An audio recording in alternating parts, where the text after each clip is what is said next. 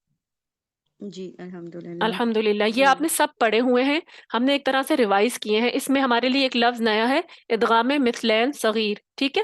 وہ ہم نے کیا کرنا ہے؟ ادغام شفوی جس کو ہم بولتے ہیں، اس کا ایک نیا نام ہے، آپ انٹروڈیوس ہو گئے اس سے، وہ اب آپ نے یاد رکھنا ہے.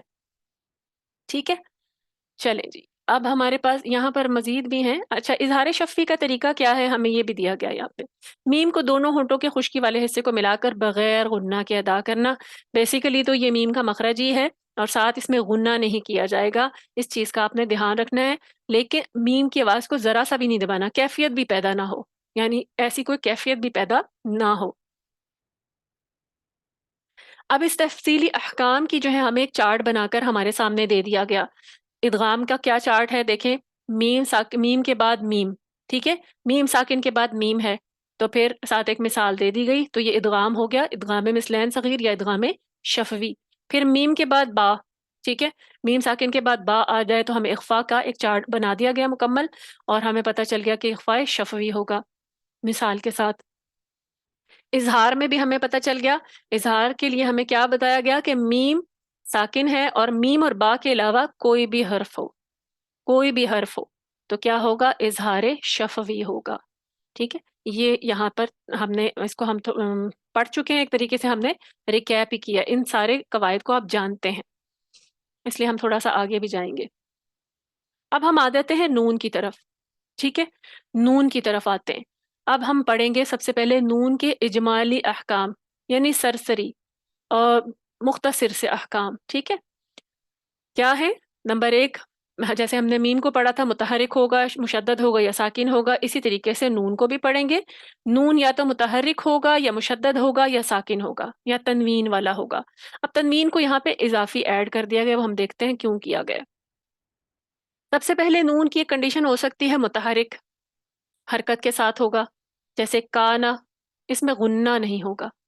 غنہ ایک الف کے برابر ناک میں لے کے جانا، یہ صفت غنہ نہیں ہے. صفت غنہ تو ہے جو اس کے اندر ایک کیفیت پائی جائے گی، لیکن یہ اس غنے کی بات ہو رہی ہے جو ناک میں ایک الف کے بقدر کیا جائے گا، ایک الف کے برابر کیا جائے گا آواز کو لے جا کے. تو متحرک نون میں غنہ نہیں ہوگا. جیسے کانا، ہمیں کان یہ تو نہیں پڑھ رہے نا، تو کانا کلیئر آواز ہے، متحرک ہے نون، اس میں کوئی غنہ نہیں ہے. دوسری کیفیت ہمیں دوسری کنڈیشن دی گئی ہے مشدد کی. نون مشدد میں غنہ ضروری ہے، ضروری ہے، وہ اس کا حصہ ہے. جب اس پہ تشدید کی علامت آ جاتی ہے غنہ لازمی کرنا ہے. ٹھیک ہے. ان، ٹھیک ہے، ایک الف کے برابر ان، یہ ہو گیا غنہ. مشدد ہوگا تو غنہ ضروری ہوگا. پھر تیسری کنڈیشن آگے ہمارے پاس ساکن و تنوین. ساکن و تنوین. اب دیکھیں، ساکن تو ہمیں پتہ ہے کہ نون ساکن ہے. تنوین میں یہاں تنوین کا ذکر کیوں کیا گیا؟ کیا وہ نون ہوتی ہے؟ یعنی ہم نون کی بات کریں تو یہاں تنوین کا ذکر کیوں آ گیا؟ تنوین کسے کہتے ہیں؟ دیکھیں، دو حرکات ہوتی ہیں نا، جب بھی دو زبر، دو زیر، دو پیش. اب لکھنے میں تو دو زبر، دو زیر، دو پیش ہیں، پڑھنے میں کیسے پڑھتے ہیں؟ ان، بن، تن. اب آپ نے کیا کیا؟ آخر کی آواز کو سنیے گا، ان، بن، تن. آپ کو نون کی آواز آ رہی ہے نا؟ تو تنوین میں ہوتا کیا ہے کہ پہلی جو حرکت ہوتی ہے وہ تو حرف کی حرکت ہوتی ہے، دوسرے حرکت میں کیا ہوتا ہے؟ نون کی آواز چھپی ہوتی ہے. نون کی آواز چھپی ہوتی ہے، نون تنوین بھی کہتے ہیں اس کو. ٹھیک ہے. تو نون کی آواز جو چھپی ہوتی ہے، پوشیدہ ہوتی ہے، اس کو ہم نکال کر لکھتے بھی ہیں. کب لکھتے ہیں؟ نون قطنی کی صورت میں لکھتے ہیں، وہ ہم آگے پڑھیں گے قاعدہ. تو نون تنوین، کیونکہ تنوین میں نون کی آواز چھپی ہوتی ہے، اس لیے اس کو بھی نون کے قاعدے کے برابر، یعنی جو قاعدہ نون ساکن پر اپلائی ہوگا وہی قاعدہ جو ہے تنوین پر اپلائی ہو جائے گا. ٹھیک ہے. تنوین کسی حرف میں آئے گی تو اس کے بعد بھی جو قواعد نون ساکن کے بنیں گے وہی قواعد تنوین کے بنیں گے، الگ نہیں ہو سکیں گے. ٹھیک ہے. تو ان کے سملر احکام ہیں، اس لیے ان کو اکٹھا کیا گیا ہے. نون ساکن اور تنوین، اس کی دو حالتیں ہیں. اب وہ کیا حالت ہے؟ جیسے ہم نے میم میں پڑھا تھا غنہ اور عدم غنہ، تو ساکن اور تنوین میں، نون ساکن اور تنوین میں بھی دو حالتیں ہوں گی، غنہ اور عدم غنہ۔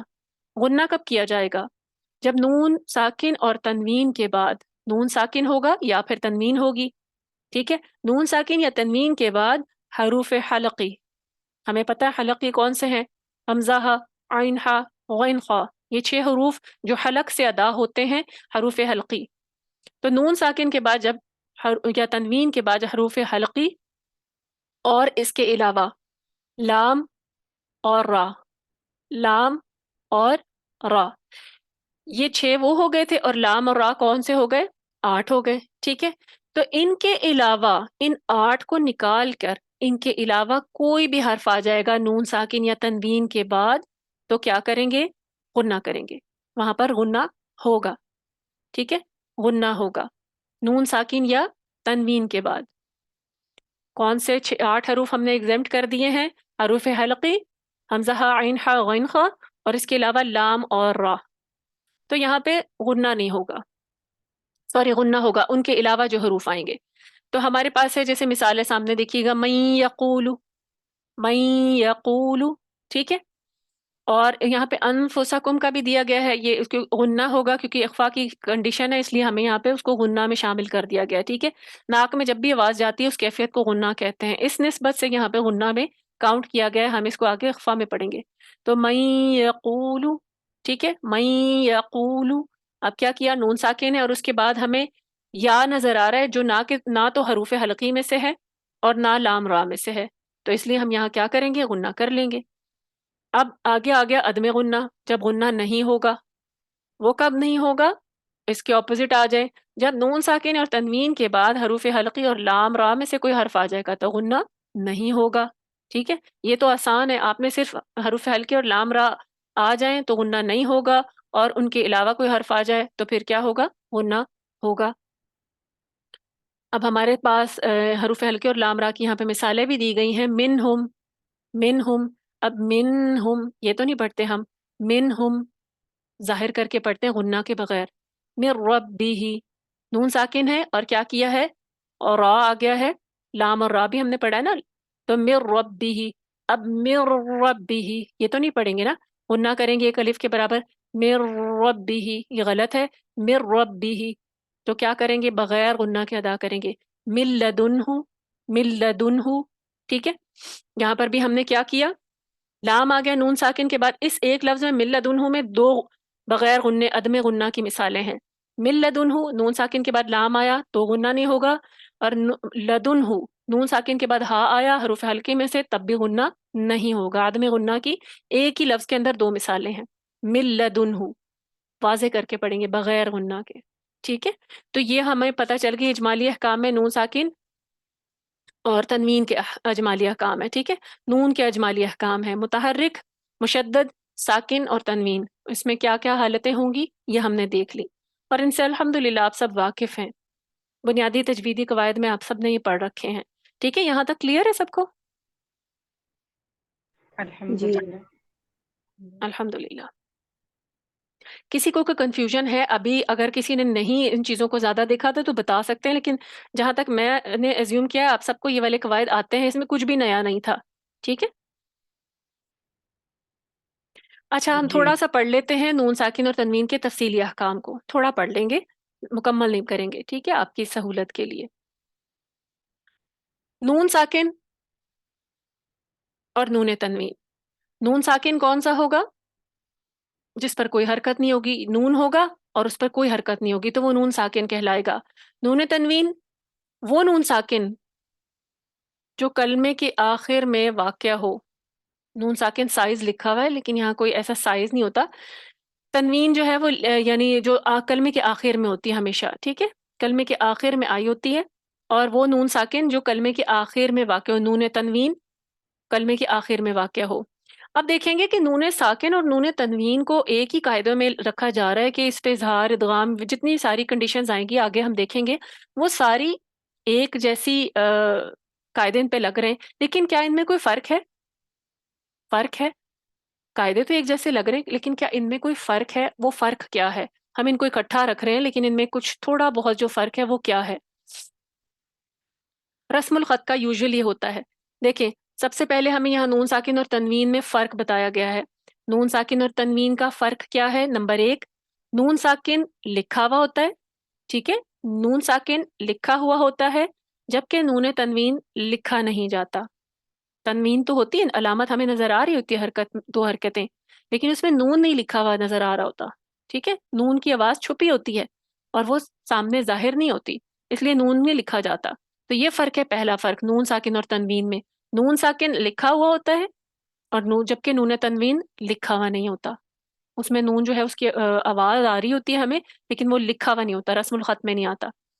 دوسرا فرق کیا ہے؟ نون ساکن اسم، فعل اور حرف میں آتا ہے. اسم، فعل اور حرف میں آتا ہے. کیا آتا ہے؟ نون ساکن. جبکہ نون تنوین صرف اسم میں آتا ہے.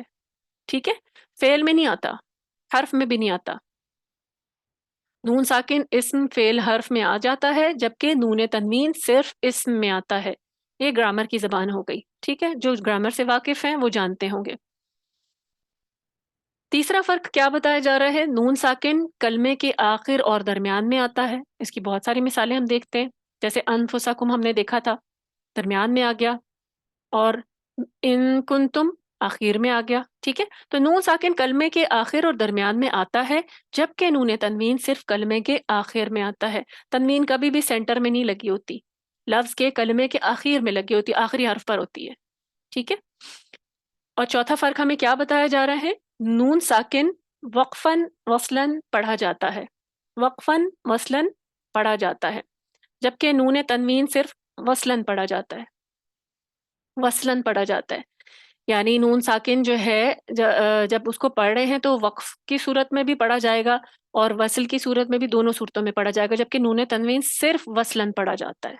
یعنی جب ہم اس کو ملا کے پڑھ رہے ہوتے ہیں تب وہ نون تنوین پڑھا جا رہا ہوتا ہے. اگر وہ آخر میں آ جائے حرف کے تو کیا کریں گے؟ یعنی وہ ویسے ہی پڑھا جائے گا اس کو. یعنی اگر فرض کریں آپ 2 زبر کی تنوین ہے، جیسے ہم اس کو ایک الف سے بھی بدلتے ہیں، وہ بھی ایک کنڈیشن ہے. تو اس میں کیا ہمیں بتایا جا رہا ہے کہ وقفاً وصلاً نون ساکن تو پڑھا جائے گا اور نون تنوین جو ہے وہ صرف وصلاً پڑھا جائے گا، اس کی حرکت جو ہے وہ واضح ہوگی. ٹھیک ہے، یہ ہو گیا ہمارے پاس نون ساکن اور تنوین کا فرق. اچھا، اب آگے ہیں اس کے احکام. ان کو ہم کر لیں گے کل. ٹھیک ہے، ان کو ہم انشاءاللہ کل کریں گے. جو آپ نے پیچھے پڑھا ہے ساروں کو آپ نے اچھے طریقے سے ریوائز کرنا ہے. کوئی اس میں کوشچن ہو تو پوچھ سکتے ہیں، وہ ساری وہی بنیادی چیزیں ہیں بیسیکلی، لیکن پھر بھی آپ کو تھوڑا سا ٹائم آپ نے ٹیسٹ بھی کرنا ہے، اس لیے آگے زیادہ اس پہ برڈن نہیں ڈالنا آپ کے اوپر. جنہوں نے ٹیسٹ کرنا ہے ان کے لیے تاکہ آسانی رہے. یہاں تک آپ کا لیسن ہو گیا. ٹھیک ہے، اب ہم تھوڑا سا اس پہ آ جاتے ہیں ریسیٹیشن پر.